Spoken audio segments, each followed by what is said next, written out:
The Fall Guy is directed by David Leitch, stars Emily Blunt, Ryan Gosling, some other people, Aaron Taylor Johnson, a whole bunch of people. This is from the director of Deadpool 2, Atomic Blonde. He co-directed the first John Wick, I believe. What else? Bullet Train was the last movie he did. And just to go over this director's filmography a little bit, I enjoyed the action sequences of Atomic Blonde, didn't love the movie. I enjoyed Deadpool 2, not quite as much as the first one, but still his best movie in my opinion. I did not enjoy Bullet Train, at all. I thought there was some good action sequences, but I did not enjoy the movie. And I saw the trailers for this one and thought, this trailer, well, I saw the first trailer for this. Let's put it that way. This first trailer was everywhere. I mean, you just could not avoid this. I could not avoid it.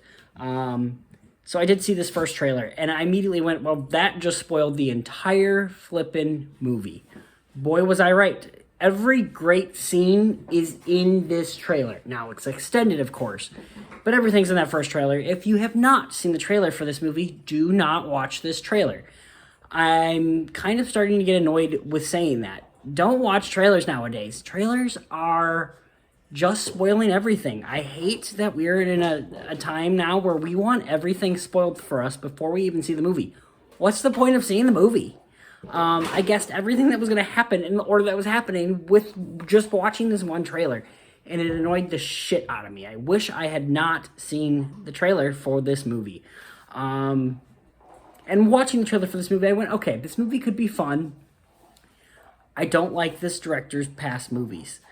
But this movie looked like it was an ode to stuntmen, an ode to action movies. By the way, Chester's over there. That is that sound you're hearing. He's looking for his food that he puts in his toys.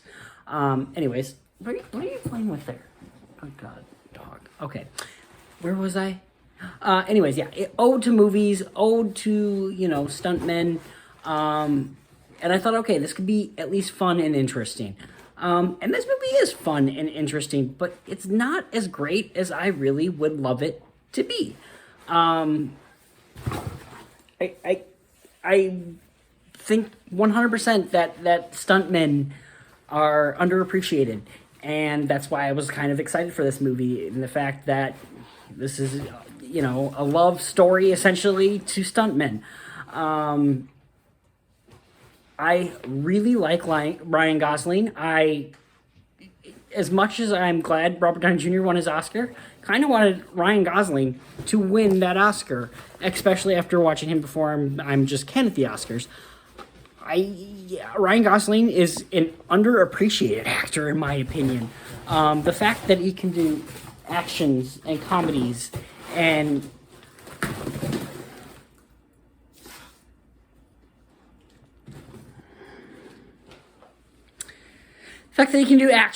comedies and musicals and, stuff like that, and dramas. He's really one of the most understated actors, in my opinion.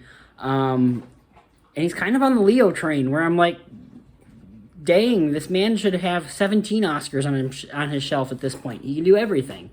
So yeah, I love Ryan Gosling. Emily Blunt is wonderful. She's great in everything that she does, really. And she's kind of the same way. She's been in action movies. She's been in comedies. She has been... What are you doing, Chester? That's a toilet paper roll, everybody. My dog's psycho. Yeah, she's done comedies. She's done action. She's done everything under the sun. She's great. And so that's why this movie just was slightly disappointing for me. I wanted it to be a movie that I was going to love. At the end of the day, I enjoyed this movie. The stunts really are fantastic. The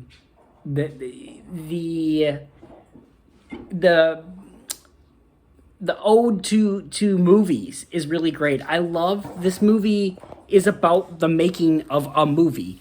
this crazy, awesome science fiction romance epic movie. And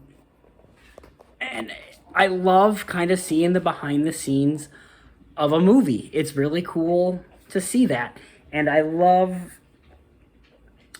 that by watching that behind the scenes stuff, we get more of an appreciation for stuntmen and directors too. That's something that I 100% like noticed in this movie and already knew about, but holy crap, our directors just like overworked in a sense, like dang. And yeah, I really appreciate that about this movie. What I didn't appreciate this movie though is this storyline of the movie that doesn't involve Emily Blunt's character. There's basically two stories of this movie. Number one is the romantic, comedy action movie of making an action science fiction movie. And then you have this plot where Ryan Gosling essentially has to find Aaron Taylor Johnson's character. And it's just kind of a boring thing. There's also a little bit of a mystery behind it, and it's not a mystery. If you're paying attention, you know exactly what is going on, who's involved. You don't necessarily know why things are involved, but you figure things out pretty quick. It's pretty predictable when this side plot kind of kicks into place, and it's kind of the middle section of the movie. The first part of the movie is more Ryan Gosling and Emily Blunt. The last part of the movie is more Ryan Gosling and Emily Blunt, mixed in with a little bit of that plot line that really almost doesn't even need to be there. I wish that entire section kind of was cut out of this movie, and it was more just this relationship. If you don't necessarily know what the movie's about, Ryan Gosling and Emily Blunt's characters, they dated at one point. He kind of ghosted her for certain reasons that you find out about through the movie. And now they're back again working on this movie and, tension. That right there could have been a good, compelling movie, and it would have been a little bit more enjoyable than the movie that we got here, because it decides to focus on this stupid plot of finding some piece of crap actor. And it just kind of got boring, and I didn't like it as much. We get some cool sequences that are fun action sequences. There's some really cool shots in this movie. The opening of this movie is phenomenal. Just absolutely wonderful. I absolutely love the opening of this movie. And I really like the finale of the movie when it's not focusing on this stupid, dumb second plot. Every time it goes into that, I'm just like, this is dumb. Why couldn't we have just made this? It didn't need to be this. It just didn't need to be it. It drove me nuts. The soundtrack for this is absolutely wonderful. Everything from, Kiss is in the, Kiss music is in this movie quite a bit, to Taylor Swift is in this movie. And I just absolutely loved the soundtrack of this movie. It was wonderful. I'm